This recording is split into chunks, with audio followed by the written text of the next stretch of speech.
what of the experts? The problem is not experts. Experts are a good thing. The problem is the experts. I don't care how many degrees you have or where you went to school or what position you hold. I'm not interested in an expert who does not move in the direction of being more correct as information emerges. If you don't start out with a kind of radical humility about how much you understand about any biological system, you're nowhere. Your hubris will upend you immediately. So that lesson should be taken from biology, and we should apply it to all of the places where we're intervening in a complex system. Knowing what you don't know is key. It could be considered off-limits.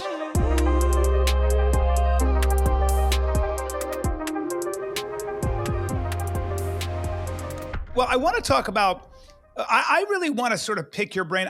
The biggest threat that I see is that we are not orientated around any, I mean, we're totally disoriented. Where do I find the truth? Where do I look? And this is the biggest problem. And you get a situation like, say, COVID that was handled atrociously. And all of a sudden, everybody wants to throw the baby out with the bathwater. All of a sudden, all pharmaceutical companies are nothing but evil. And, all vaccines are X, Y, and Z. And Americans have such a hard time living in the nuanced middle. I had this joke where it's like, if I was a big guy, I think I'd enjoy putting men on my shoulders involuntarily in the pool. When you're like, I don't want to do this. And you're going on my shoulders. And all of a sudden you're on somebody's big shoulders. And now you have to go fight somebody else who's on another big guy's shoulders. And it's like, you pick this side, you pick this side. And you're like, I don't want to do this. I don't even know how to wrestle. But you're either on one team or you're not, or you're on the other. You either believe everything Bret Weinstein says or you believe nothing. And my worry is that this seems to be a world where you're kind of piecemealing the truth. I don't even know where to look anymore. And I wonder what you have to say about that. What are your thoughts on that? RFK, who is a decent man, I actually know him a little bit. And my interaction with him was inherently decent. He's a good guy. But having said that, I have heard him say a lot of crazy things that are just not true on the face of it. 1 in 3 kids is not diabetic. There are 1,000 examples of that. And so I don't think 5G networks cause brain tumors. There are a lot of things that he'll say on a podcast like Rogan's that are it's just irresponsible.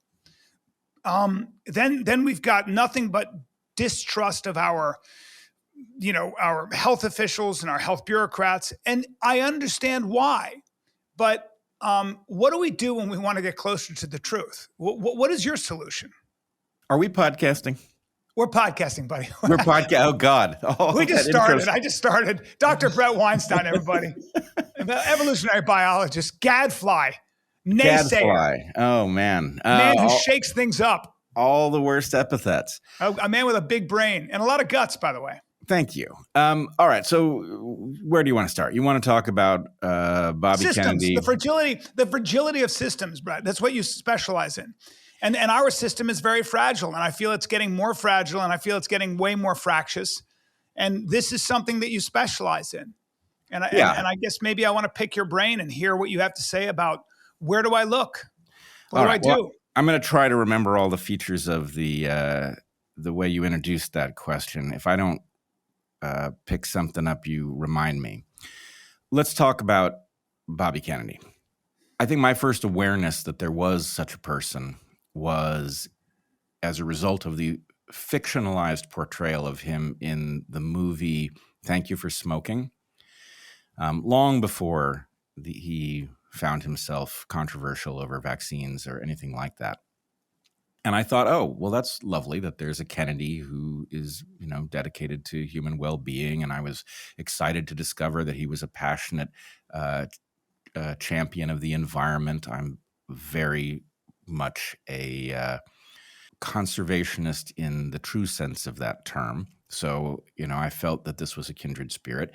And then I, like many, found out that he was an anti-vaxxer. That was the term. And I thought, oh dear, what's happened to this marvelous person? That's a tragedy.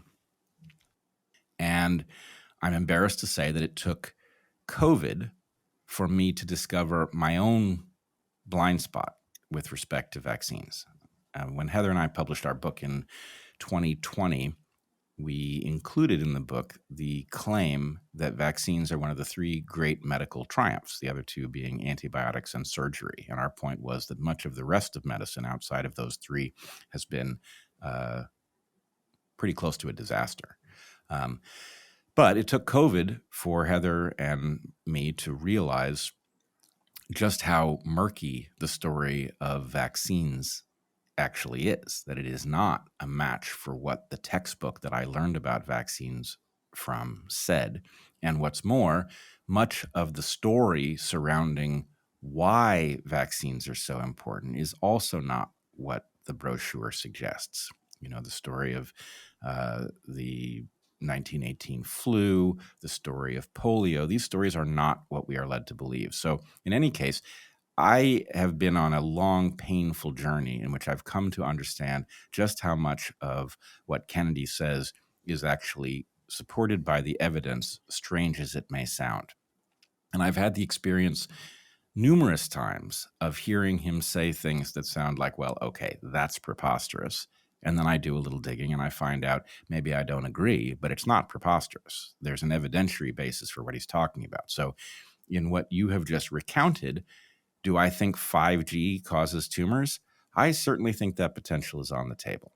I wouldn't say it's established, but I'm very concerned about these very high energy antennas being put right down at human level because it is necessary for the technology to work. And I look at the benefit of it and I think, am I really suffering from too low a bandwidth? Too little connectivity? Do I need 5G? Do we need to run that experiment? So my basic sense is, look, I don't know what the truth is, but am I concerned? Yes. Do I think that cell phone radiation is already a problem? Yes. Do I take steps in my own life to limit it? Yes. Do I know that it's going to change my health outcomes in any way that is measurable? No. But I think it's right now you're speaking like a scientist. In other words, there's doubt. And until proven otherwise, you're going to be cautious. Well, right? I'm speaking like a scientist and I'm speaking like a human forced to solve a puzzle with too little information. So the point is, I have a question in my life, and the question isn't what is the scientific truth of cell phone radiation? The question is, given the imperfect information that I have, what is the best use of my time and resources with respect to the hazard that may or may not exist there? And I have reached the conclusion that this is something worth worrying about, even though years ago I was probably persuaded that non-ionizing radiation was not a significant factor in health. So I'm in motion because I am learning something about the system that studies such questions. I find it thoroughly dishonest and totally ready to cover up harms that are inconvenient for a sufficiently profitable industry. I find the ease with which modern technology disrupts physiology to be greater than I might once have imagined. And when I do the deep dive on claims that sound outlandish, I often find there's something unsettling there. So I would say I don't agree with every single thing that Kennedy has said, but as authorities go, I view Kennedy as remarkably good. He has encyclopedic knowledge in several areas that he's become famous and controversial over. And when he says something, I take notice. And often I do the digging and I discover he's not the crazy person I was told he was. But I've heard him say way too many things that just are simply not true. 1 in 3 kids in this country are not diabetic. I mean, there's a whole list of things that he'll go off on and then caveat that with, well, it's not really my area of specialty, so I shouldn't really be talking this way. And that drives me nuts because the thing that I worry about, look, there's this funny meme I saw recently, and it was a guy on his computer. And he looks at his wife and he goes, wait, honey, come back here. I found something that all the top doctors and scientists missed. So this is an XKCD cartoon, right? I'm sorry? This is an XKCD cartoon, right? Yeah, I think so. And it's just, it was so fitting because, what I worry about, and maybe I'm just getting older, I know 3 people that got cancer, and because of the massive distrust and this idea that the pharmaceutical companies and all these scientists are out there to make a buck and not cure you, or make money on the treatment, not the cure, all of them refused treatment until it was too late, and all 3 of them died. Let's be careful of anecdotal evidence. It's an anecdote from me. It's a very small sample size, but I have to imagine there are enough people out there who do these kinds of things, and I get it. I get it. I mean, I think the way, again, COVID was handled was atrocious. I think mistakes are made. I think that there is a profit motive when it comes to pharmaceutical companies, but we have to know how they're bad, and we also have to know how they're good. They do save lives. There has been progress made. Immunotherapy, being able to cure hepatitis C, something that killed my cousin. We are making progress in childhood cancers. The mRNA vaccine, from what I have read, has a lot of promising potential for things like cancer. I don't know. I'm not a doctor. I'm not a scientist. But don't we all have to be careful about drawing conclusions and making statements, including our general distrust of something like, quote unquote, the pharmaceutical industry? A lot of these scientists don't make money. They're in it to try to get to the truth and solve a problem. I mean, that's how most of us, you and I are here to try to get a little closer to what's going on. And I think most people are that way, aren't they? I mean, I feel like most people in a lab, if they're looking for a cure to something, I'm excited because the UCLA Medical School has a new peptide that's going to grow hair. So I'm going to have Weinstein hair in 2 years now, and I can't wait. I'm not You going don't have to wait. I'll send you some. Well, I'd like that. I'd like to bring you into the chair, but if I can get a peptide, I'm going to bring you in and say, I want that right there. So let me tell you a story. I was getting nothing but junk. I get these texts, I get these emails, and I was tired of it. And a friend of mine said, why don't you try Aura? And Aura, basically, I don't know if you noticed, there are data brokers out there that sell all of your data to everybody you can think of, scammers, stalkers, I mean, you name it, to marketers, without your consent. Guess what? You can go to aura.com, and in this case, aura.com/Callen. You can try this for 2 weeks for free. They will scrub your name from all these data brokers' websites or wherever they keep all your information. And basically, you don't have to worry about it. They will give you alerts. If they find out somebody is trying to steal your identity, you'll get an alert. If they find out somebody put your data somewhere, they'll give you an alert.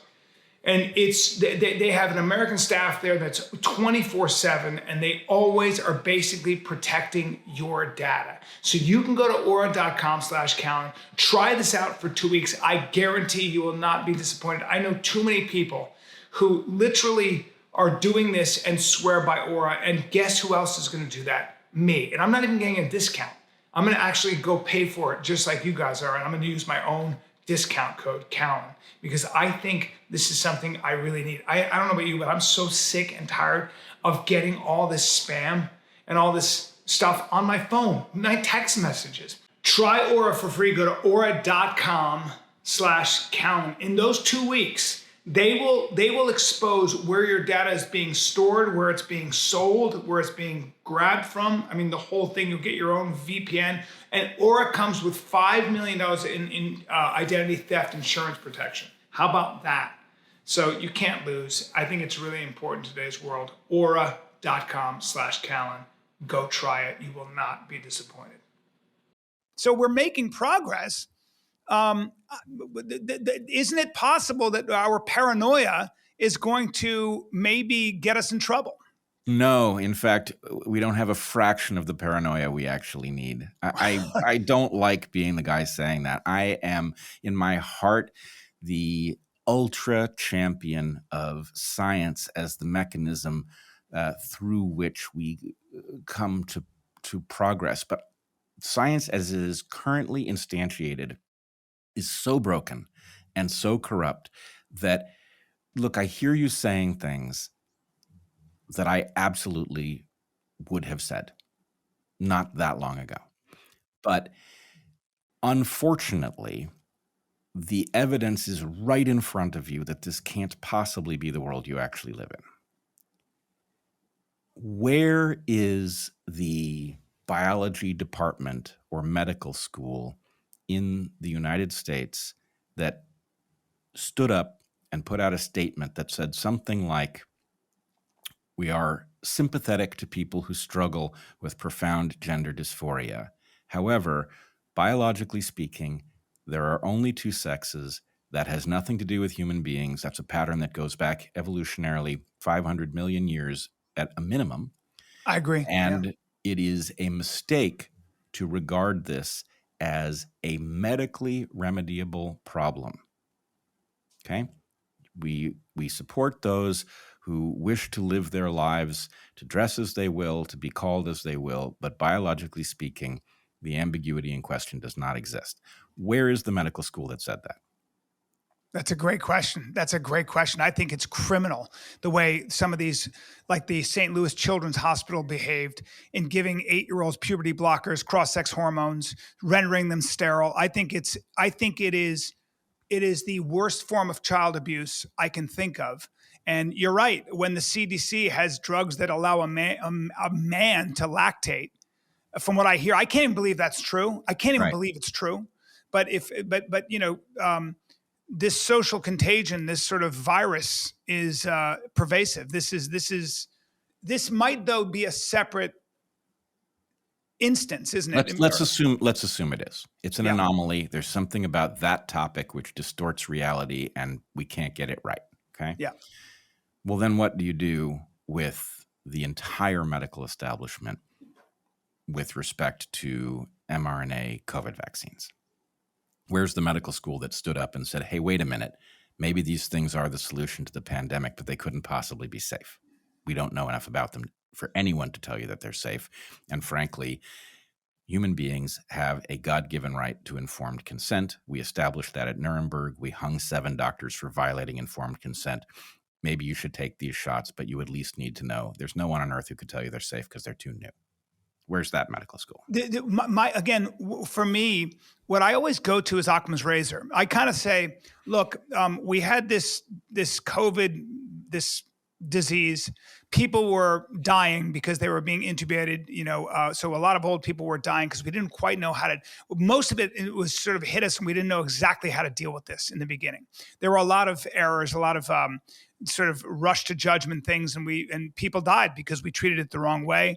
I think that hospitals, there was an incentive to mark people who died because they got COVID. Absolutely. Yeah, but it's not an absolutely. It's way worse than you're portraying it. I can imagine massive errors. That's happened before. Yeah. What you've got is, what happened to the doctors who did stand up and say, they got in big trouble. They lost licenses. They were driven out of their professions. They were slandered. Doctors at the absolute top of their field were slandered as if they were cranks. Heather and I, for just simply taking an evolutionary toolkit and saying, hey, wait a minute, what is COVID? Where did it come from? What are these drugs? Do they work? What is this remedy we're being told is the route out of the pandemic? What are its likely effects? How much do we know about its safety? For doing that, Heather and I had our family income slashed in half by YouTube. They demonetized us for saying things that are now clearly true. And guess what?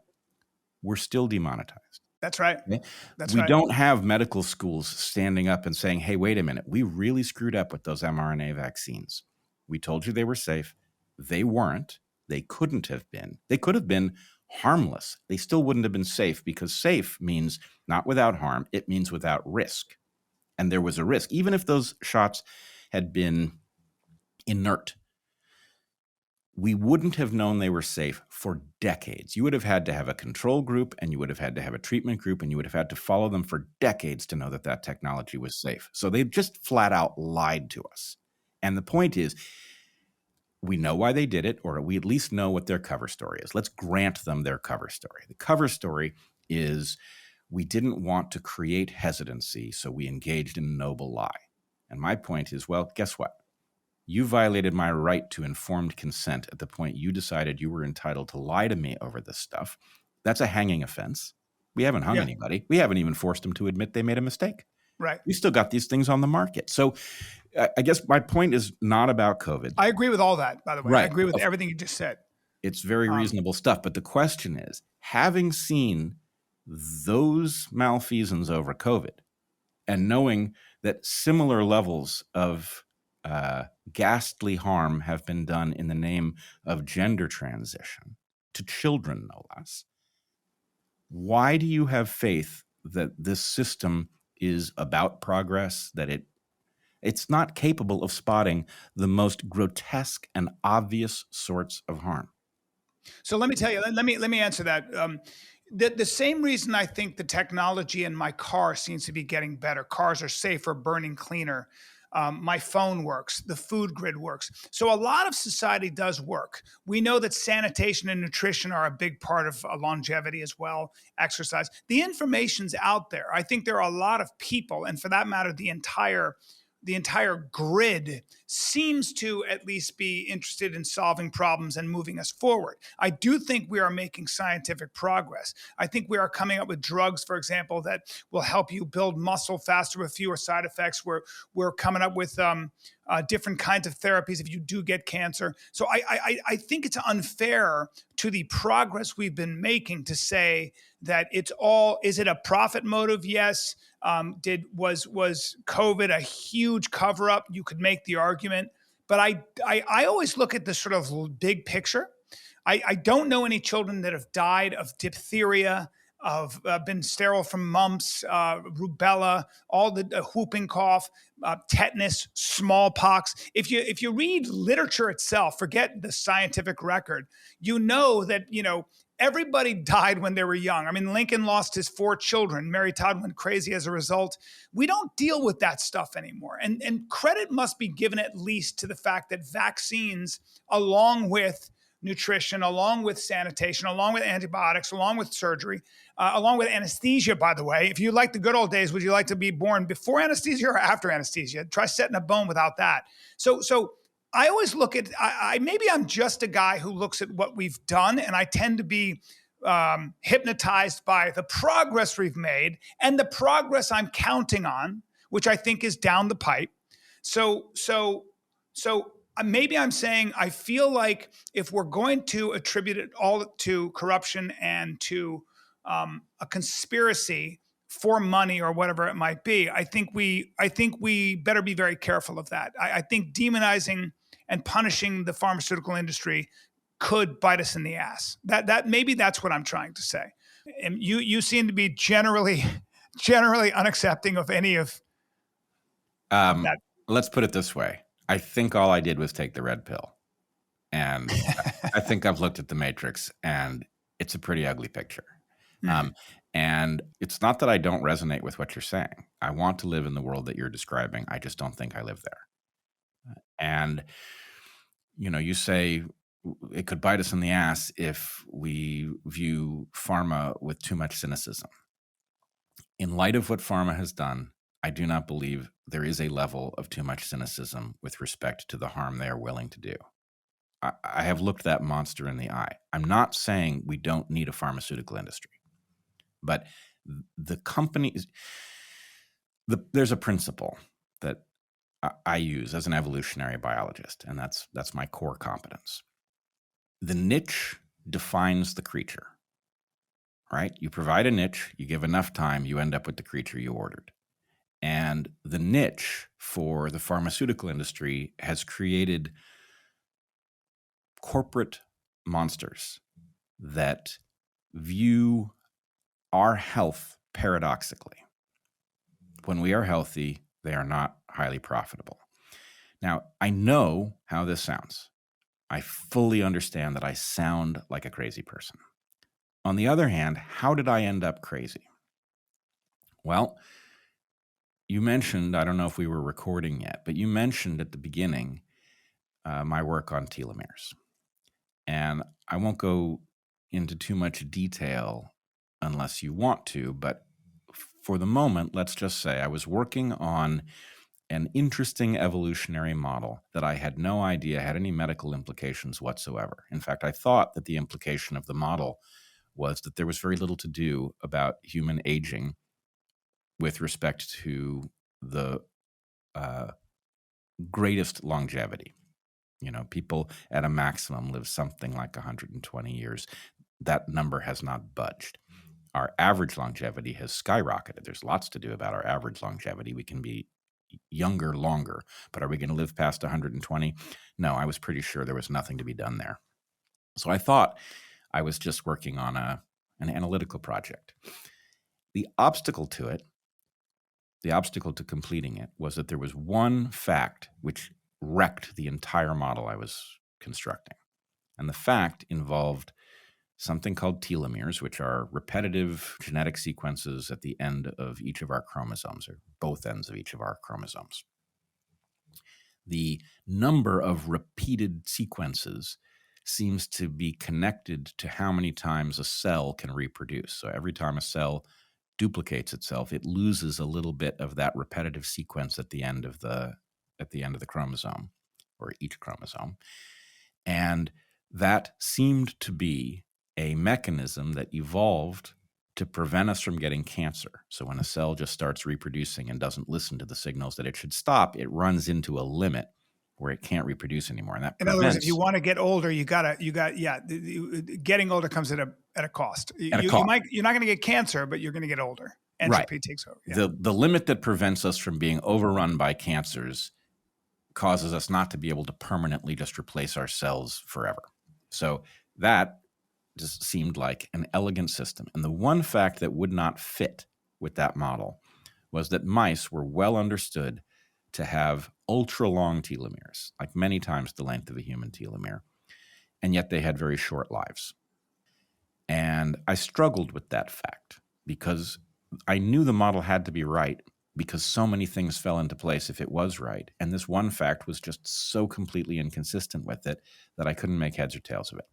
To make a long story short, I ultimately started thinking radically enough to find the answer.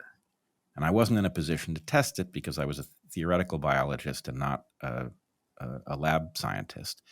But I hypothesized that the long telomeres that were understood to be a feature of mice, or maybe even a feature of all rodents, of which there are 2,000 species, I realized that that was likely to be an artifact of the laboratory environment in which the animals were bred, and not a feature of the wild animals from which they were derived. Right. So there's a difference in domesticated mice and wild mice. Right. So this was a very radical hypothesis, and I called up somebody whose work I had been reading, somebody for whom I had a lot of respect, Carol Greider, and I said, "You don't know me. I'm a grad student at the University of Michigan, an evolutionary biologist. I've been reading your work, and I have a question for you." She was very nice. I said, "Carol, is it possible that mice don't have long telomeres, that only lab mice do, and that wild mice have short telomeres?" And she said, I don't think that's likely to be true, but here's an interesting fact. If instead of ordering mus musculus, you order mus spretus from Europe, the length of the telomeres varies substantially by your supplier. And what that meant was there's some reason to think that these breeding environments are having some sort of an effect. And then she set about testing that hypothesis. She and her graduate student, Mike Heeman, got a bunch of strains of mice that had only been captive for a short period of time, and they measured their telomeres. And I got the most exciting email of my life. Came back and said, the hypothesis is true. Wild mice have short telomeres. Holy smokes. Now, why do I tell that story in describing how I ended up as troubled by science and medicine as I am today?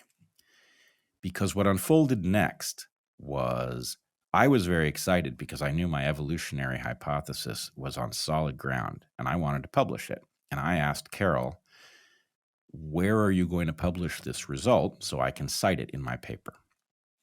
And she said something to me that rings in my ears still, something I was too young and naive to understand.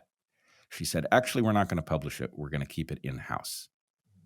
And I did not understand how that could possibly be true because she had just found something so profoundly important that we needed to know, because we were now breeding mice that were clearly a bad model for all sorts of things. If they had these ultra long telomeres, and telomeres were playing a balancing role between cancer and tissue repair, this was an urgent problem. And I knew how urgent it was because it had implications for pharmaceutical safety testing. If you have animals that have really long telomeres, then they can repair any damage you cause, right? Anything that doesn't flat out kill them is something that you can repair, because they can replace their tissues indefinitely. Right. So what that meant was that our whole drug safety system was built on a foundation that was rotten to the core: animal testing. And Carol didn't want to publish. And then when I went to publish, she pretended that my story was not accurate about our interaction. And my understanding is that to this day, the flaw in the drug safety system, which I found in the very late 90s, persists. That Isn't means it though? Was it possible that she didn't find it relevant because those drugs go on to human trials anyway?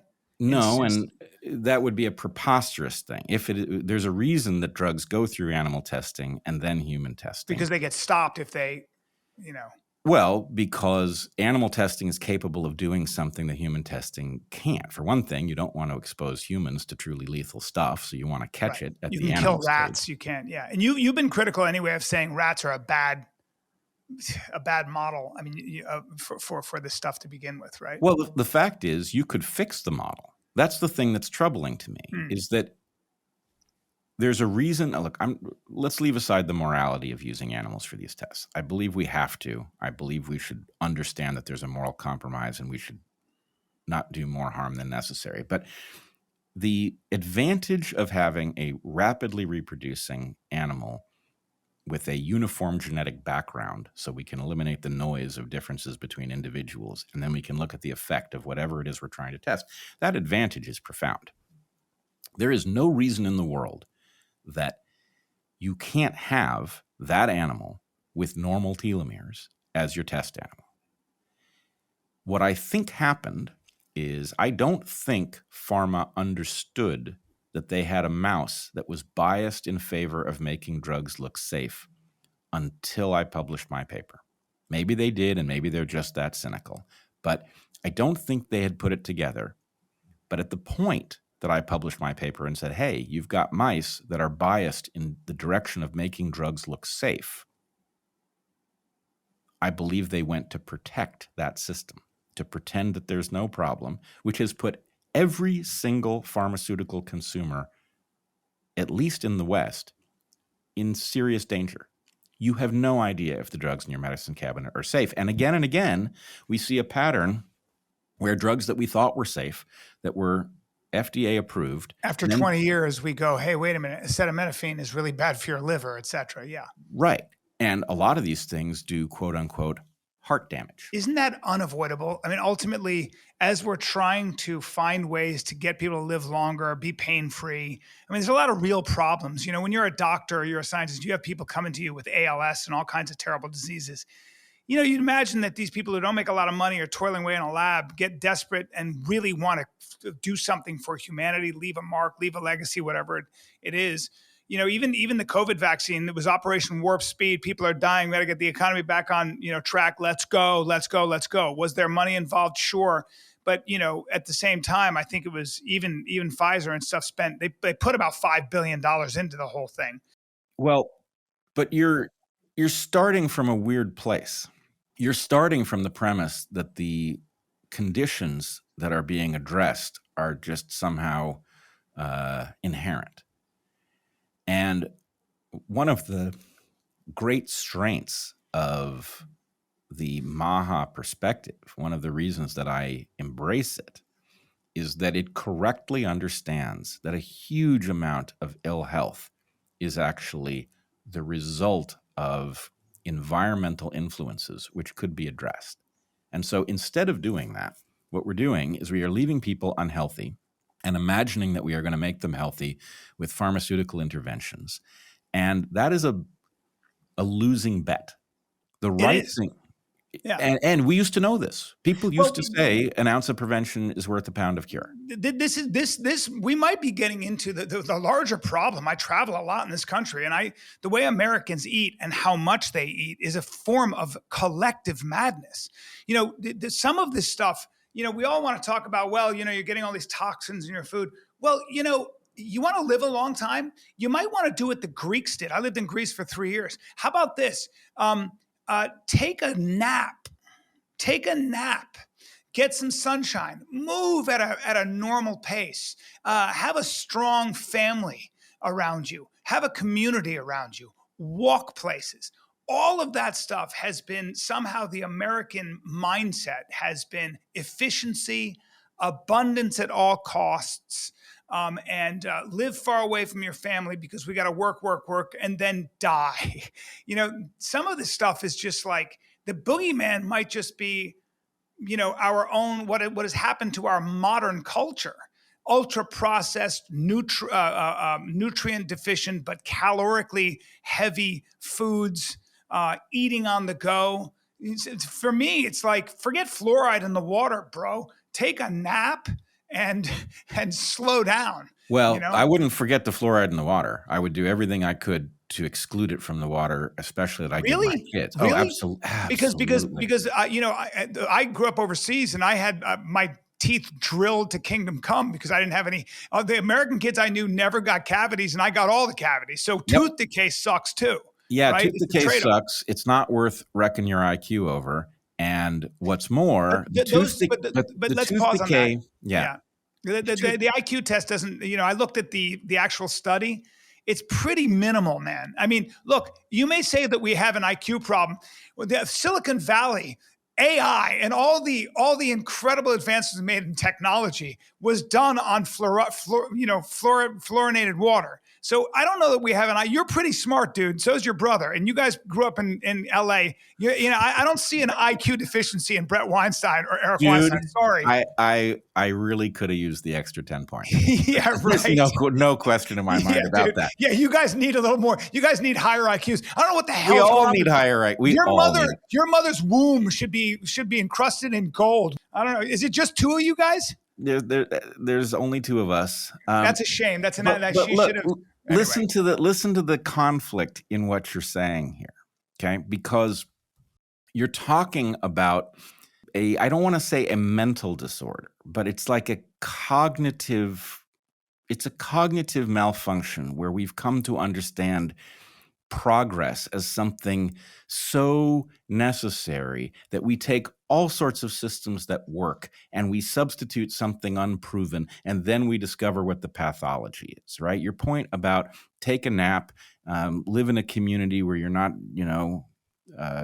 suddenly arriving in adulthood, all of these things, I totally agree. I think this is our central problem, is that our environment, not only does it look nothing like the one that we grew up in, that we trained for, but it's changing so quickly that it doesn't even look the same when you reach adulthood as, when you reach middle age. There's no way evolution can address that rate of change. It's going to make you unhealthy. So on the one hand, you see progress as the frightening threat to health that it actually is. And on the other hand, you're saying, whoa, let's not get too cynical because it's going to interrupt the progress. And I would just say there's a very simple way of bringing these two ideas together so that you are not constantly oscillating back and forth between these two irreconcilable worldviews. And that is, progress is real. We benefit from it. Progress always has unintended consequences by virtue of the fact that that is inherent to every complex system. And I don't mean, when I say a complex system, that is in stark contrast to a highly complicated system, something beyond your comprehension, but fully comprehensible. A complex system is not predictable. The human body is multiple nested complex systems. Society is a complex system. When you intervene in such a thing, thinking you know what's going to happen, you have to be brutally honest with yourself about whether what you thought was going to happen actually did. You can't lie to yourself and pretend that it happened. And B, you have to monitor all of the other things that were a consequence of what you did so that you know whether it was net positive. And if there is a greatest fault in the way we do science currently, it is that we are not committed to figuring out what the actual consequence of our interventions was so that we can correct our course.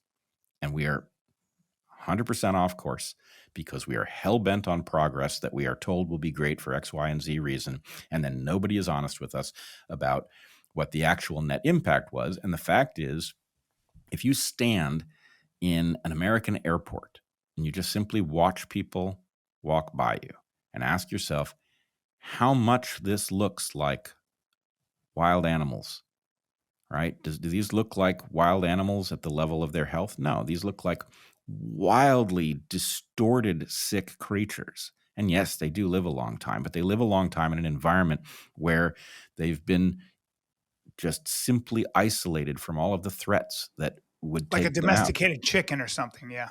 Right. So the point is we are radically off target in terms of health. We are suffering terrible consequences because of our naive, reflexive embrace of progress based on what it's supposed to do rather than what it actually does. So Yeah, I love the Alan Watts. Alan Watts said, any sensible person knows you can't improve yourself and you can't improve the world. And it's like, wait a minute, what are you talking about? It's like, in other words, when you turn something right side up, there's always a downside up, bottom. You know, it's you walk into a room and try to fix everything, and there's gonna be a consequence. But that's not very useful. what is useful is knowing that system is absolutely capable of poisoning you and then pretending it didn't and denying you the care you're entitled to because it lied.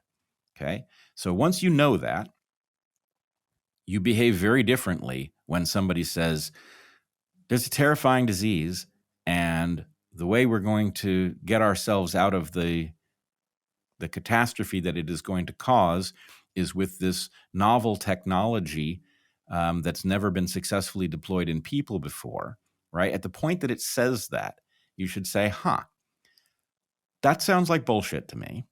I know you feel like you're entitled to a noble lie. I don't feel like you're entitled to a noble lie. So I'm going to think very carefully. And you're going to say something like, okay, what is the case fatality rate for this disease? Okay, let's say it's 1.5%. What fraction of those fatalities are already above the expected longevity for people of my nation? Most of them. What are the chances that somebody at my level of health, at my age, is going to die from this disease? Essentially zero. Are there things that I can do that reduce my risk from this disease substantially? Yes. Why are you not pushing those things? Let's say vitamin D. At the point you realize, I'm being told I need to take this remedy, and I'm being told that that is for my own good, and then I'm being kept from understanding actually that my best weapon is always going to be my own immune system. You're telling me I should still take this thing even after I've had the illness and therefore have natural immunity? Like, where did you study immunology? But you go to a doctor. Let's just take, my friend had tuberculosis. Yep. He got it as a kid, by the way, and it manifested itself when he was older. He had to take 9 months of antibiotics, went colorblind, but it saved his ass. He was in the hospital. It was a problem.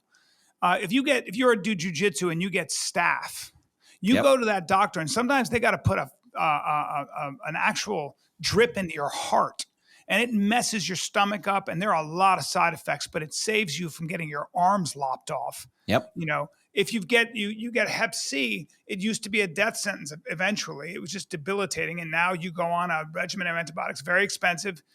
It'll have problems. You'll have stomach problems. Again, we're dealing with trade-offs here, Brett. We're dealing with trade-offs, right? Well, there's something about trade-offs that I think, and Let me give you one more example. Example. Sure. Even vaccines. If you listen to immunologists and vaccinologists, the guys who are actually in the lab doing this stuff, the technology when it comes to vaccines, the antigen level, I think that's what it is. Correct me if I'm wrong. You know a lot more than I do. but the antigen level used to be some crazy amount, and the now it's like a fraction of what it was. Even if you take a number of vaccines, the technology, the amount of antigen that you need has been reduced so significantly, and that's what causes a lot of vaccine injury, right? Even thimerosal, from what I've read, there wasn't really evidence that it was because it was a different kind of mercury, right? People make the mistake of confusing the two different mercuries. One gets out of the body sooner. So it does seem that some of these things, like the preservative, thimerosal, et cetera, if you listen to them, it's the antigen level is a good example. So it seems to me that there are a lot of this is sort of like a process, isn't it? I mean, we start out with a blunt instrument and we get better as time moves on. So isn't a lot of this sort of just error that comes with trying to solve a problem that's a real problem? Yes, there are side effects, but the chemo right now and surgery are the only thing we have for your tumors, right? It's going to mess you up. You're going to lose your hair. You're going to be sick. But it's not because we want to. What do you mean? It's not true.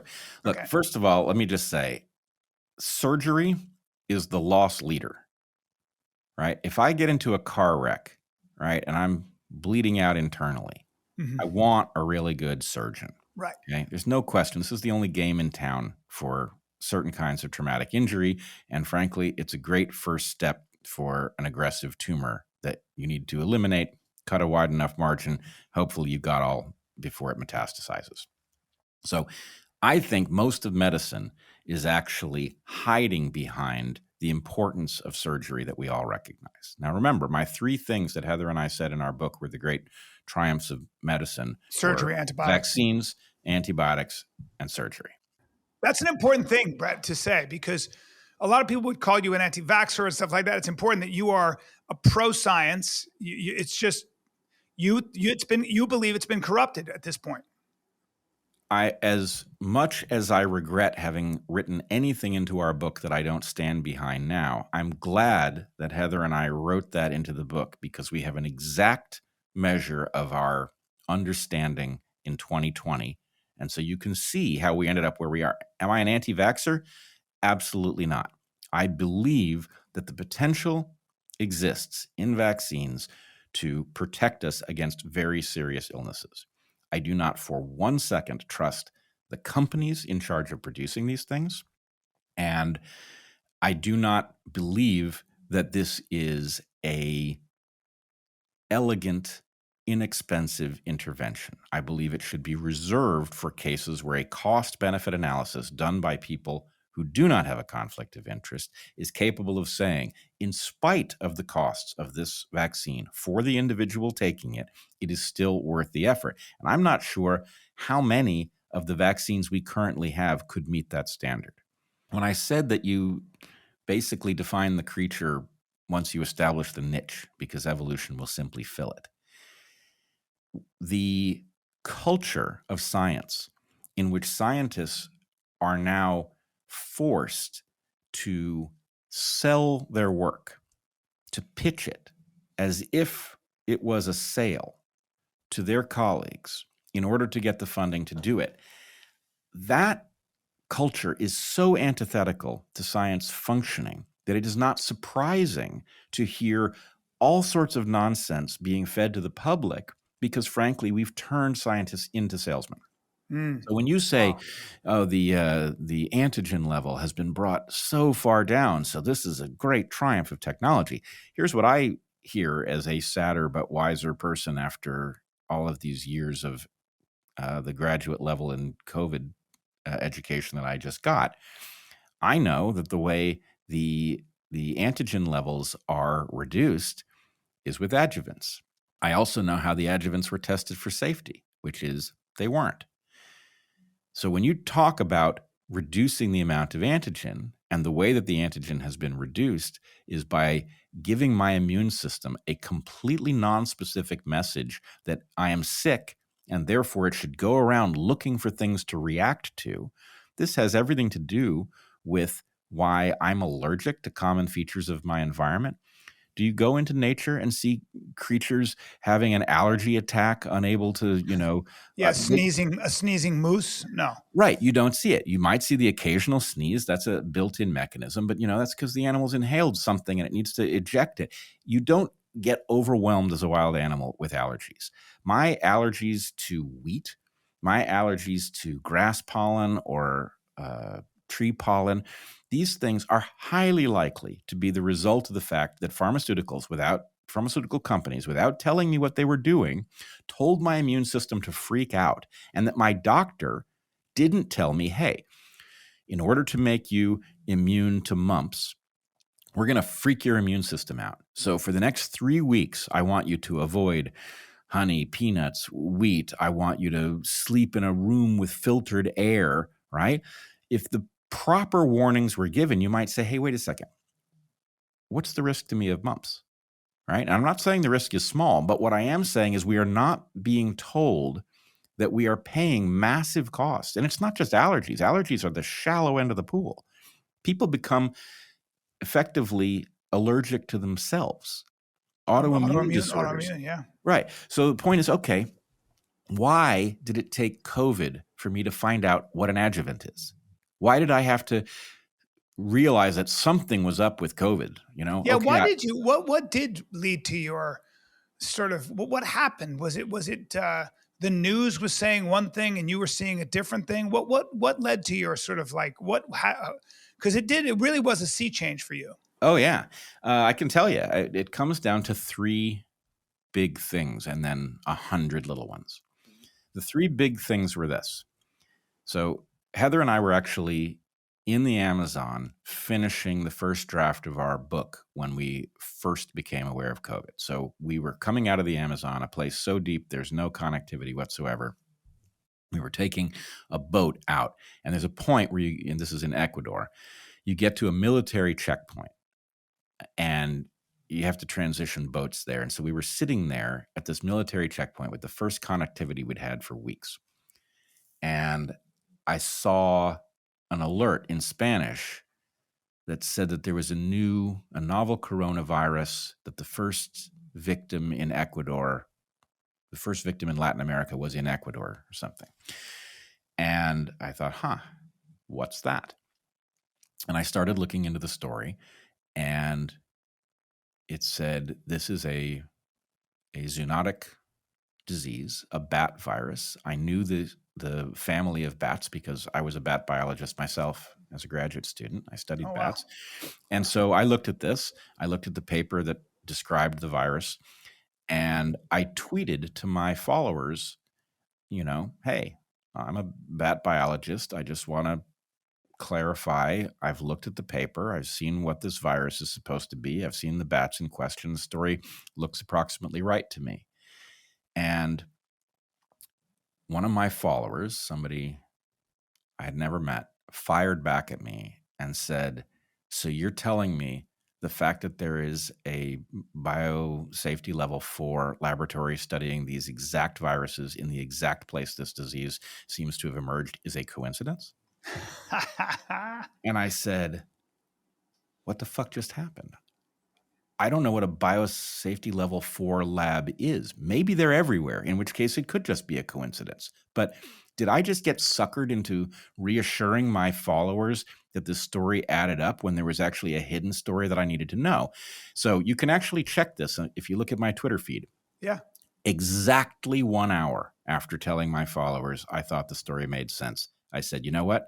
I don't think it makes sense anymore. Something about this isn't right. I need to do some more digging. So exactly 1 hour. That was the first step onto the slope. The second one came when I started to discover the gap between the evidence for the effectiveness of repurposed drugs like ivermectin and the official response. Right? Ivermectin, which was a drug that was known to be extremely safe. So even if it didn't work, the risk of taking it was minimal. It seemed to have a prophylactic effect, which seemed like a godsend in the context of a serious virus, which I thought this was at the time. And we can go back to what I now think later. But nonetheless, I started to watch a story unfold that made no sense with respect to repurposed drugs and their utility in protecting yourself from this disease or mitigating its effects if you get it. And then the final straw was the pandemic is terrible. We're going to get out of it with a vaccine. Thank God it's been brought to a usable form in record time. This is a marvelous development. It is highly effective, which I believed. I shouldn't have, but I did. And it's safe. And I thought, what did you just say? You told me it's safe. I can tell you exactly why you couldn't possibly know that. It's so simple. You could write it on the back of an envelope and have plenty of room to spare. So I now know you're lying to me that this is safe. Maybe it's harmless, but that's not what you said. You said it doesn't carry any risk. I know that can't be right. I can see that this is actually a radical technology. Because all vaccines carry risk. Yeah, but this wasn't even that. Yeah. If they had brought a normal vaccine to market and said it was safe, I would have said bullshit. Yeah. But this was a technology. This was a radical technology. You're going to hijack my cells and you're going to feed my ribosomes a transcript that you yourself have created that is narrowly focused on one feature of this virus that happens to interact with receptors on my cells. And I don't know where it was, but somewhere in my trying to sort this out in front of my podcast audience, I was like, the list of ways this could go wrong is huge. Like everything's on the table. Cancer, autoimmunity, all of it. Anyway, it was those places where I could just tell that the story I was being given was not in my interest, was in somebody else's interest, I guess. It required a certain amount of two ingredients to get past it. One was you had to have a little bit of a toolkit for understanding the underlying claims at a biological level. And you had to have a willingness to stare down intimidating speech. You had to be able to stand up to a bully in order to get past what they were saying. So that's what happened to me. And the problem is that the bullying was a very effective way of getting people not to go down this road. But as soon as you got past it, you could just discover that the entire story we were being given was garbage, one end to the other. CDC, their recommendations were not just wrong. They were the inverse of the truth. How could that possibly be the case? Every single thing they told you was the inverse of what you should do. Frankly, they sent us home, which was the place you were most likely to get sick. They told us not to go to the beach or to take a hike. Yeah. Which were, of course, exactly the things you should do. The thing didn't transmit outside. You could live if you could figure out what to wear, you could live your entire life outside. Do you think they knew that, Brett? Or do you think that and when I say they, who the hell is they too? The larger question is who is calling the shots? Faceless bureaucrats, health bureaucrats that were not accountable to anybody. I mean, I remember them shutting down schools, shutting down businesses. And I was like, who's doing this? Shutting down churches and keeping the liquor stores open. Yeah. Everything was upside down. So I don't know who they are. I know Anthony Fauci is one of them. I know Bill Gates is one of them. Who else is there? I can't be sure. But look. Yeah, you can understand that when we need 5 billion vaccines, the amount of money involved in that, I mean, the incentive is pretty strong. You know, as you speak, I'm kind of reminded of if you want to solve this problem, the people like, I hate my president. You want to make real change, campaign finance reform, get money out of politics. Good luck, by the way. But if you want to get serious, the real thing you should be talking about is how campaigns are financed, how congressmen have to spend 40 to 60% of their time essentially raising money and doing what their donors and their fundraisers tell them who to call and what to say. That is a real thing. And I feel almost like with the amount of money that is in curative solutions, or at least, in the drug business, that may be the biggest boogeyman. I'm a capitalist. I believe in a profit motive. I just don't trust socialized medicine. I mean, to an extent, maybe I do, but for the most part, I think you want to create incentives because it spurs innovation. But I'm back to my old question, Brad. Like, what do we do here? Is it a question of is the boogeyman money? No, I don't think the boogeyman is money. I think markets are the very best solution to those problems for which they are a solution at all. And they are a terrible solution for a large class of things to which they do not actually provide a solution.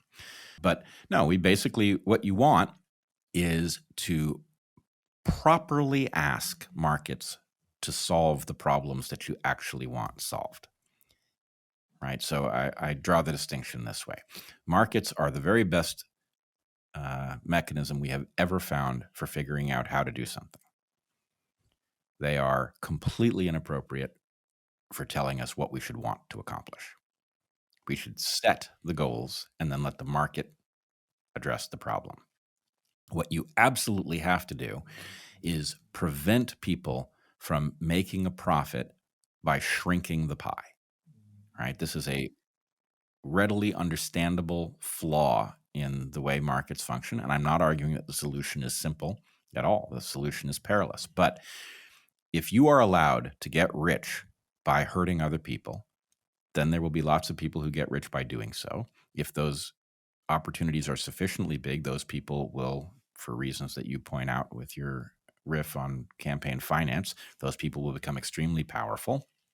They will open the loopholes that they used so they are even larger. They will pull up the ladder so others can't climb it. They will do all of those things. So yeah, I want the market to solve the problem, but I want the market only to reward you when you actually create wealth. If you get rewarded for destroying wealth, then we're going to get a lot of people basically liquidating the well-being of the planet and sailing their yachts. When are you going to take on the finance industry?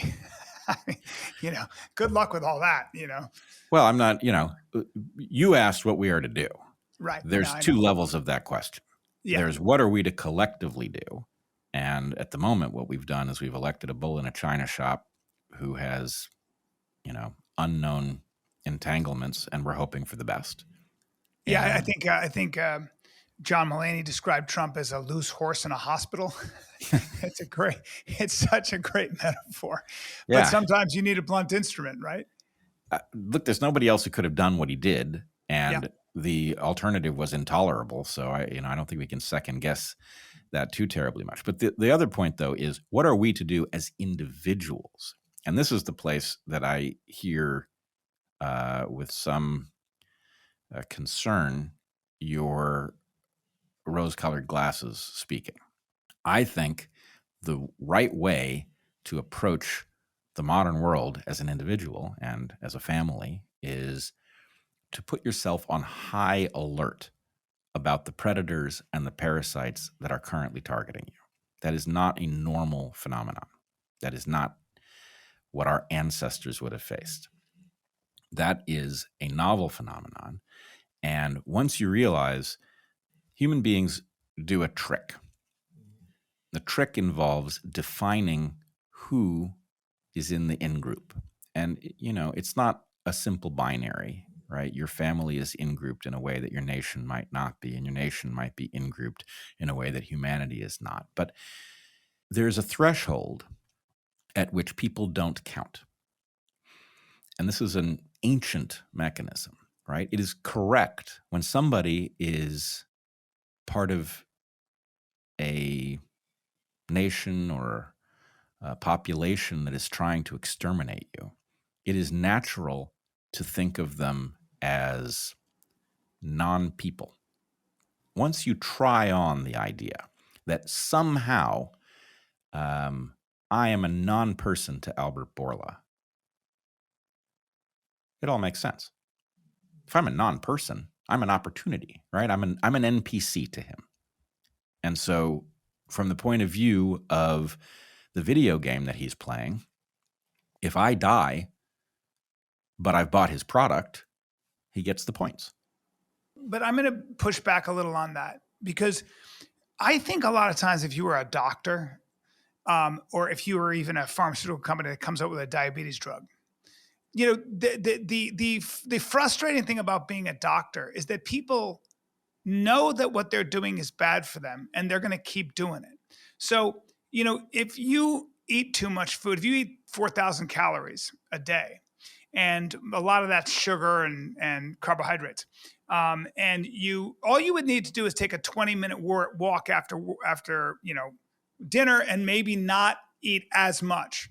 When you're a doctor and you tell your patient that, and the patient says, yeah, I'll do that. And of course they come back and they've gained 20 pounds. And the only thing that's going to keep them alive sometimes is this drug you're going to give them. And, we can extrapolate. So sometimes I think to myself, it's not that the government hasn't told us how to eat and what to do. Exercise, some self-restraint, don't eat too much, sleep well, get your sunshine, get your exercise. You can see that. That's probably the guidelines. And very few people do that. That's not the advice I got. Well, for the most part, I think most of us know that. And so what happens is you've got to, again, I talk about collective madness. You've got a population that's not going to do that. And there's a lot of money in kind of, in the food industry, whether it's Nestle or Kraft, is going to push what people will eat, Doritos, et cetera. And now all of a sudden you've got this very heavy population. And they've got insulin resistance is a major problem, cancer, heart disease. We know all the problems. Well, if you are a smart business person and you're in science, you go, hey, I think I got a way of keeping people alive longer, even though they're 50 pounds heavier. I think I actually have a drug that actually blocks this mechanism or fools your body into believing this. And they might live another 15 years. Well, hell yeah.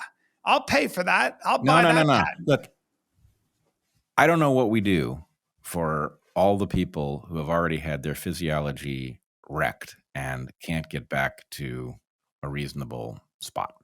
But that is never going to be the lion's share of the question. A child that is born a year from now, okay, so they haven't even conceived yet, that child has yet to encounter the phenomenon that is going to force them to need orthodontia, that is going to require them to have a GLP-1 inhibitor or whatever. This person is not yet harmed. Let's say that you couldn't do a goddamn thing for all of the people walking around the earth unhealthy today, okay? You would still get 99% of the benefit if what you did is you prevented harm to people who have yet to experience it. Right? There are obese people who have yet to be born. They will be born, they will encounter the mysterious thing that causes that to happen, and they will be obese. Those people are going to have their lives severely compromised, and it hasn't happened yet. Why are we not obsessed with figuring out, hey, we know it's an environmental influence. It's absolutely straightforward to deduce that. You've got an environmental influence. The idea that this is genes is preposterous on its face. It should take about a half an hour to explain why that can't be the case. So once you know that you've got people who have yet to be maimed, they're going to be born, they will definitely be maimed by a force we can't identify, and they will live their life in that maimed condition, and that's intolerable. Our focus should be overwhelmingly on preventing the harm that has yet to be done. And then to the extent that we can remedy the harm that's already been done, that's great. But the idea that this problem involves people not knowing what to eat and then showing up at the doctor and us rescuing them, that's a broken model to begin with. Sure. Yeah, right? You're talking about, because you said before, prevention is the way to go, right? Isn't that happening, though? Isn't that what science is trying to do? Aren't we doing that with gene editing? Aren't we sort of, isn't that where, there are people working on, I don't think that's lost on a lot of scientists. Oh, it's lost on almost all of them. Really? No, You're so cynical. No, I'm not cynical. I am skeptical because I have been educated by an encounter with this very system. Okay. So think about my telomere story. We discovered a flaw in the drug safety system, and instead of fixing it, we left it in place. Okay. Now, if that was the only case of that, I would say, wow, that's a crazy one. We should study how that happened. But it's not the only one, right? We see this in many places. And let's take what I consider to be an easy one. Orthodontia. We have a spreading epidemic of what's called malocclusion, the failure of the teeth to meet correctly. Really? What's it called? Malocclusion. Failure Right. of what? The teeth to meet correctly. Hmm. Now, I always wondered about this because evolutionarily it doesn't make any sense, right? You don't go into nature and the monkeys have their teeth all crooked, and so Yeah, there's they definitely don't, do they? They no. actually don't. Yeah, Yeah, it's only humans. I yeah, never thought and of that. it's not even just humans. If you go and you look at the work of Weston Price, you discover that people who live in an environment close to the ancestral environment actually have great teeth. Paradoxically, you would think they would have rotting, falling out teeth, blah, blah, blah. No, Yeah, it's I not. think he studied them in Switzerland and places like that where they had these perfect teeth. And It's amazing what the pattern is in wild animals and people living pre-industrial lives. That work has been continued by John Mew and Mike Mew, who have compelled me that actually malocclusion is overwhelmingly the result of a modification in the diet of tiny children. That what you need in order for the jaw, and this is the hidden part of the story, it's not the teeth coming in weird, it's that the jaw ends up collapsing if you don't give it the right feedbacks. The teeth don't have anywhere to go, and so they sort of do the best they can with an unsolvable puzzle. you need to chew, right? You need to chew tough stuff. Yeah. You need to strengthen that jaw. And the number of pathologies that flow from not doing that with our children is many, Yeah. including allergies, sinus problems, apnea, all sorts of stuff. So, and attention deficit disorder, all sorts of things seem to be connected to this. So here's the point. Mike Mew is a British orthodontist by training. And I expected him to tell a garbage story about evolution. And when I watched his actual explanation, and I thought, actually, as an evolutionary biologist, I think he's nailed it. Solved a question I've been wondering about for decades. Instead of looking at Mike Mew's work and saying, hey, wait a minute, maybe he's on to something, his field has now gone after his license.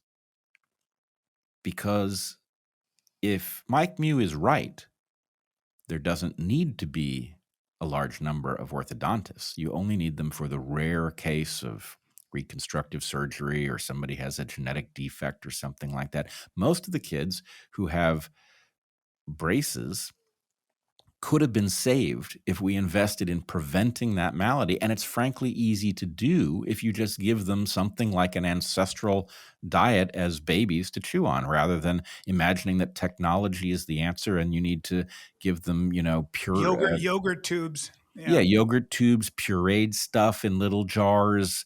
It's nonsense. And so again and again, you keep finding the same thing, which is we don't understand that much about ourselves yet. And we tell ourselves a story in which we are highly advanced. But what we've been largely doing is discovering something, maybe something that's true, and extrapolating a whole bunch of stuff that isn't true, and then injuring ourselves, and then pretending it didn't happen. So my feeling is the step one is realizing how little we understand about the complex systems that make us up. And once you realize how little we know and how great the danger is of disrupting such a system in a way that you can't predict, then the answer is, well, I would like to be as cautious about this as possible, right? The headlong rush into progress is maiming every single one of us. My pushback on that, though, is it takes so long for a drug to come to market. 12 years and billions of dollars, testing after testing after testing, because they're so afraid of getting sued. That actually goes for vaccines as well. I mean, when you see the amount of time and money it takes to get something approved by the FDA, frankly, It's almost like maddening. It's so much. And I don't know that these things are being streamlined. I think a lot of times, it's a long process, right? I mean, it really is. I mean, it couldn't possibly be long enough. Remember my Unless story. you have a disease that's going to kill you, and then you want it, right? Well, the question is really, is pharma is it more likely to save me than kill me? Save you. Oh, really? Yes. I don't think that's a slam dunk. Pharma? Yeah. Listen. There are people that are cured. Look, we've Yeah. cured testicular cancer. It used to be a killer. It cures you. They put a certain compound, I think it's a platinum compound in the treatment, and it saves you. It's curative. A lot of throat cancers are curative. You let that go, you're going to die. Right. Skin cancers, for example. Right, but you're not. You're accounting. You're accounting for the one side of the equation, and frankly, I'm not sure that you have the high quality evidence to think we're getting to a point where I think there was just an article about glioblastoma and pancreatic cancer, 100% fatal. Right, but where are they coming? Where are they coming from? Where are they coming from? From the pharmaceutical industries. Coming from where are the cancers coming from? We don't know. Well, and we're not. We're not that interested in figuring out a story that creates a preventive way of living because it's not lucrative. So you've got a system that sees treatment as highly lucrative that, I will remind you, seems to have sabotaged the mechanism that would allow us to know what drugs are actually dangerous. And I believe if we had a proper model organism to use for drug safety testing, I believe you would find that a large fraction of drugs should never make it to market because they are not net beneficial. Okay? So pharma would be a smaller industry if it allowed an honest system of safety testing. It's not surprising to me, as somebody who understands basic economics, that the incentive, a moral pharmaceutical company that limited itself to only releasing drugs that were actually net beneficial would fail in competition against an amoral pharmaceutical company that will bring anything to market that's profitable, irrespective of the harm it does. Right? I think both can be true. I don't think that most scientists working on these cures are first of all, they don't make that much money, and I think most of them are trying to actually solve a problem. I don't think they are, but the system isn't. But the system, wouldn't you agree, though, that we are making progress against certain cancers? We are making progress against things that we're also causing cancers. Okay. Isn't that a bigger mystery, though? So in other words, every time we try to locate, well, it's the chemicals in your food, it's the sun. It's a hard thing to pinpoint because cancer itself is an umbrella term for a 1,000 different mechanisms. I mean, so much of this is a mystery. I mean, we got to give mystery its due here. Of course we do. But my point is, the right response to that mystery is not the embrace of a frankly utopian remedy culture. The right response is to recognize you're not going to beat a human body in an environment that it is tuned for. Now, we don't live anywhere near that environment. Even if you are a hunter-gatherer living in the Arctic or in the Amazon, you're still breathing shit that industrial civilization is putting out, right? So there's nobody on Earth who's completely immune from our technological interventions. But when you dig on these stories again and again, they are more fantasy than reality. We are wildly unhealthy. It has a lot to do with why cancers are as common and aggressive as they are. It's not every case. Cancer does happen in nature. But the idea that we have to tolerate the excesses of pharma because of what it will do for you when you get an aggressive cancer, when in fact it is part of a system in which the one-sided embrace of progress is actually causing cancers and causing malocclusion, right? And causing all of these other disorders. At some point, you have to recognize the pattern, which is progress is not free. That's right. You can, and you talked, you started this conversation by saying you were interested in trade-offs. It's relatively easy to just say, hey, look, everything comes at a cost. Okay. We all get that. The story of what's actually taking place with evolution and trade-offs is more complicated than that. And it allows, once you understand it, it allows you to navigate the world better. And I don't want to drag you into an overly academic discussion, but trade-offs where you have to give up this in order to get that you only see them once you've had a process of refinement where you've gotten rid of all the slop in the system, right? So we see it in evolution because natural selection eliminates all the suboptimal stuff until it bumps into one of these trade-off lines. At that point, you begin to see that there's a trade-off between, let's say, flight agility and flight efficiency, right? Something we also see in aviation. But in the space until you get to that line, there's a lot of bargains. There's stuff you can do at seemingly no cost, or stuff where you improve this and you also get an improvement over there. So even just knowing where you are is key. And what I'm telling you is our health is radically suboptimal. So we are not in the position where we are dealing with, the loose ends that are left by a highly tuned physiology in the environment for which it was built. And that's up to pharma to provide us the benefits. Those things may exist, but they're rare. Mostly what we've done is we've taken the environment that we are matched to and we have obliterated it. And then we've gotten really sick, and we haven't confronted the fact that that was actually the result of progress. And yes, progress can remedy some of these things, but progress is both the cause and the cure in that case. That's a great point. Yeah. It exactly goes back to your telomeres cancer thing. It's funny because we scaled our country and our towns around the automobile, not human movement. I was just in Florence, and you got to take two towns, Florence and Barcelona. One of the reasons that you can't move in the summertime in Florence is because it's just the tourists come down like ants. And I think it's because that town was designed by a good pope and a good king who said, let's scale this to the movement of human beings. How wide should the streets be? We want, like, when you say hi to somebody, how far should you, how does your voice carry? They took all this stuff into account. And it's so interesting that when you get there, it feels like paradise. If it wasn't for all the tourists, just the ground you can walk up with bare feet because it's made of that marble, that honed marble. And there's something about that. There's no lab in the world that can mimic what that kind of marble feels like on your feet, what that kind of dense wood feels like to touch. There's nothing like it. And somehow we're drawn to the things that took forever.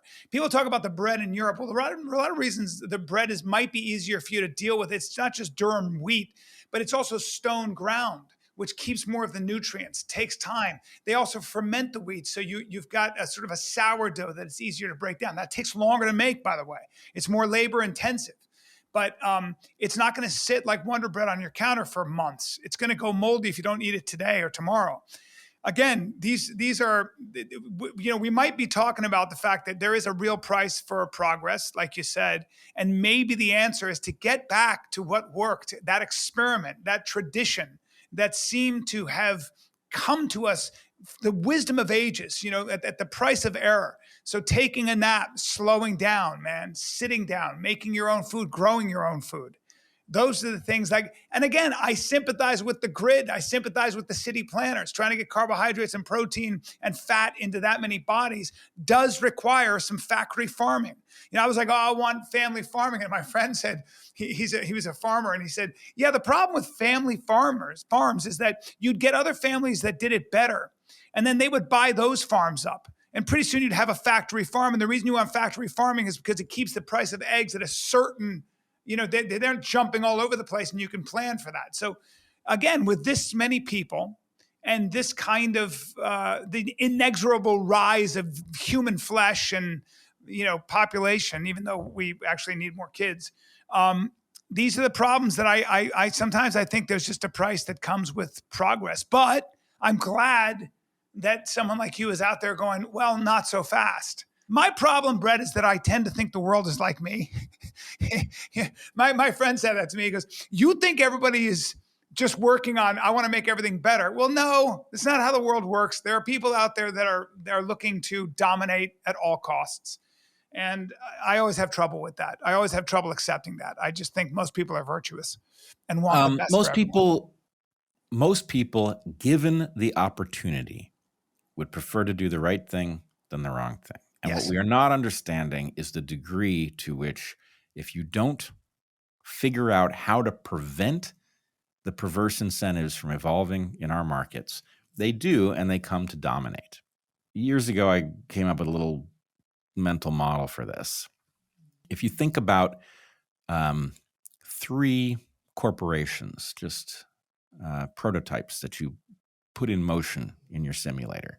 You've got one corporation that will do the right thing irrespective of what's profitable, one corporation that will do the profitable thing irrespective of what's right, and then some corporation that's probably like a normal company that will do a mixture of these things. They'll do a certain amount of harm for profit, and they'll do a certain amount of the right thing because it's the right thing. What happens as you iterate the model is the corporation that does the right thing irrespective of what's profitable goes extinct immediately. The corporation, Oh, what a bummer.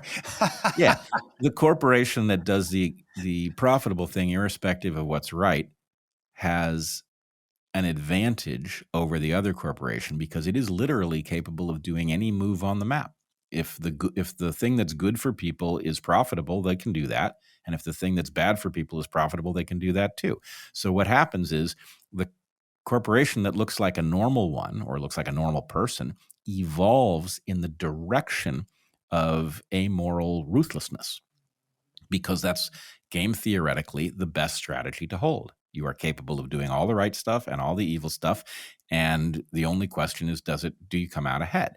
So I don't disagree with you that, frankly, almost everyone who goes into science or medicine has basically good motivations, right? You decide, what do you want to be when you grow up? I want to be a doctor because I'd like to help people, right? It's something like that.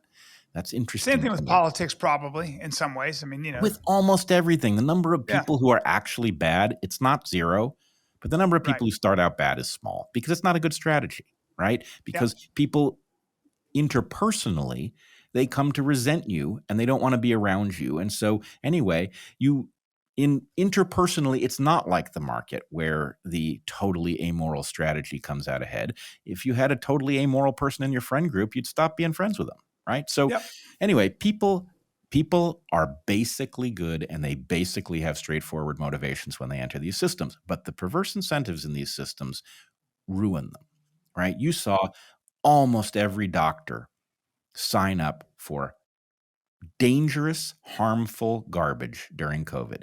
And they're all remaining silent about what, if they don't know it, they have no excuse not to know it, about sex change, especially when it comes to children. I agree with you on that. So, but my point is, every topic is like this. If you knew, and the more you know, the more you realize that these systems have taken people who know better, and it has caused them not to say what they know and to behave as if they don't know it. You know, you're one of those rare guys, though, dude. I mean, remember you made your name on standing up at Evergreen, and you know, so most people aren't the way. Most people want to feel comfortable. Most people they just think about other things, and they're like, I'm going to go with the flow.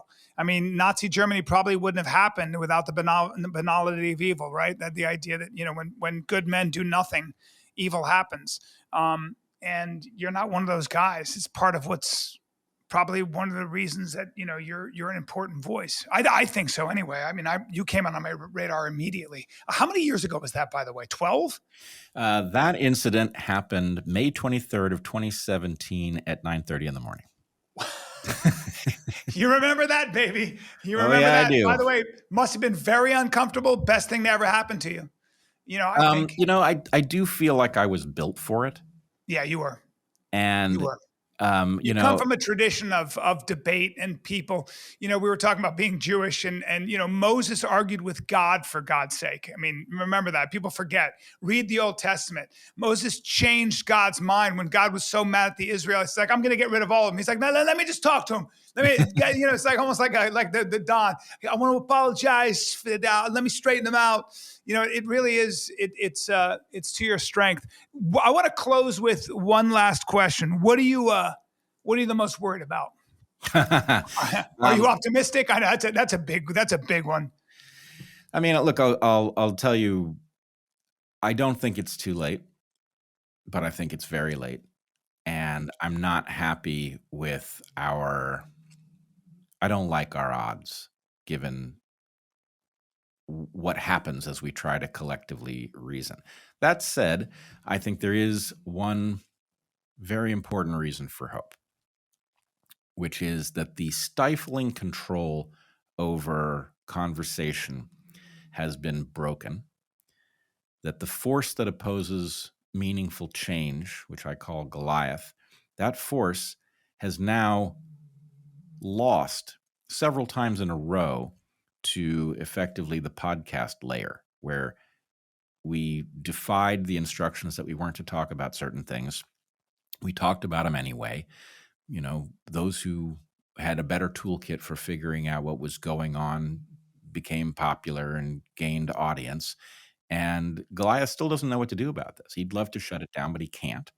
And so anyway, I'm optimistic because for the first time, I think the first time in my lifetime, we are grappling with reality and we are successfully debunking the stories that have caused us to do so much harm to ourselves. And that means that the future is not going to necessarily be more of the same. What of the experts? Well, I think they have given us ample evidence that they don't know what they're talking about. Which, Again, we need experts though, right? We need people that specialize in that field. We need people that, the thing is, we also need people that if somebody comes along and makes a claim and you can't replicate that claim in a lab over and over again, and they turn out to be frauds and they're selling something. And we have a lot of wellness influencers who are tell you all kinds of things about the benefits of cold plunges, et cetera. And then you go to their website and they're selling cold plunges. That's the kind of stuff that drives me nuts. Right. But here's what I would say. The problem is not experts. Experts are a good thing. The problem is the experts, right? And the difference that I would draw is, to me, I learned this lesson a long time ago. I am very interested in a person who has a model with predictive power. I am not interested. I don't care how many degrees you have or where you went to school or what position you hold. I'm not interested in an expert who does not move in the direction of being more correct as information emerges. That's a great metric because, it's really hard when you have tenure in a university, you've written 5 books on a subject and a bunch of evidence comes out and says, hey, dude, you're probably wrong. Good luck. Now you got to be like, hey, the past 30 years of my life has been I've been off the mark and I'm not sure what to do about that. That's a crisis. But again, as a scientist, you start with doubt, you finish with doubt. As a philosopher, it's the same thing. How can I be sure of that? And with everything, probably, it's important to say, I may know a lot less than I think I do. Yeah, I mean, this is, in some ways, biology has been a great training ground for me on this front, because as much as the biology 101 textbook sounds just like the chemistry 101 textbook or the physics 101 textbook, where it's very authoritative, in biology, you can be pretty sure that we don't know, right? We know a lot, but biology is inherently so complex that what we know is a tiny fraction of what we might ultimately know. And so if you don't start out with a kind of radical humility about how much you understand about any biological system, you're nowhere. Your hubris will upend you immediately. So that lesson should be taken from biology, and we should apply it to all of the places where we're intervening in a complex system, whether it's climate or economics, right? Knowing what you don't know is key. Do you think these longevity drugs that we're constantly being promised are close to, do you think that we'll be living beyond 120 in the next 20 years? Will there be drugs available, or is that all a pipe dream? It's nonsense. It is? Because, utter nonsense. I love it. I love it because I know so many people are like, dude, I'm going to live to 150. So Oh, I yeah. may as well start. I'm going to start playing the piano now that I'm 60. You know, Here's how you know it's garbage.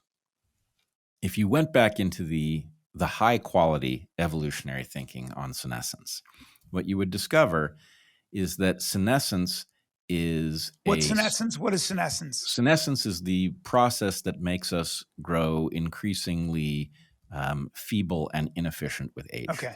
It's synonymous with what most people would call aging. It's not aging because a diamond can be very old and not be any less of a diamond than it was when it was just formed. So senescence is the biological process of coming apart with age. And it is a self-exacerbating problem for the following reason. As soon as you are on some trajectory in which you will fall apart by 120, anything that would happen to you after that point is completely invisible to selection. Harms that befall a person who's 150 are unknown to us, right? Yeah. And so if you magically had a drug and it allowed you to live to 130, don't take it. It's not going to be good because it's going to be ugly. You're going to look like melted cheese in a chair or something. Let's put it this way. Even if it froze your process of bodily aging at some tolerable place, 50, 60, right? And you could live to 130. Here's the problem. Whatever physiological processes have been magically altered so that they stop, you haven't stopped the process that causes your cognitive decline. That's an informational issue where your brain is constructed to throw out data at a rate that allows you to live an 80-year life with a tolerable amount of memory. But what happens if you now live much longer than that? So do you want to be, a senile 125-year-old with the body of a 60-year-old? That doesn't sound like fun. Yeah, no. But here's the other thing. All of the other pathologies that are hidden from us because they befall somebody who would be much older than we ever get, those things are going to show up in spades. We're going to have to name them all and figure out what to do about them. So the point is, you're just opening the door to that. You haven't solved a problem that once you deal with the stuff that we can see is going to make you immortal or, even very, very long-lived. It's a nightmare scenario. Great, Brett. I started this podcast thinking I was going to live forever. And now you pissed all over that dream. Well, you've turned me into a paranoid cynic now. Yes. Let me say, I'm sorry and you're welcome. Dude, I really appreciate you taking the time, man. I've been a fan for a long time. Thanks for the education. Thanks for what you do. Keep speaking the truth and being a thorn in the powers that be side. I think that's the whole point. From your mouth to God's ear. Thanks. And congratulations on that hair once again. If I could just run my fingers through it, I'd really appreciate it. But we can do that too. By the way, Brett didn't take one sip of that water the whole time. That's how riveted he was to me and the things I had to say. That's dedication, baby. He went dry for me. That's almost 2 hours, waterless. All right, brother. We didn't talk about the time that Heather and I went 7 days with no food or water. Come on. 7 days? Swear to you. What do you mean? Nobody can live 7 days without water. That's outrageous. See, this is where you begin to find out that they're lying to you. 7 days. Yeah, they're lying to me. You're not really a human. You're a cyborg. I fucking knew it. I pull your face off and it's propellers and wires. Damn it. Guilty as charged. He's a plant. He's a plant. That's our podcast, ladies and gentlemen. I hope you learned everything. Trust no one. Trust no one. Thanks, dude. I appreciate you, man. See you, Bryan. And could be considered possible.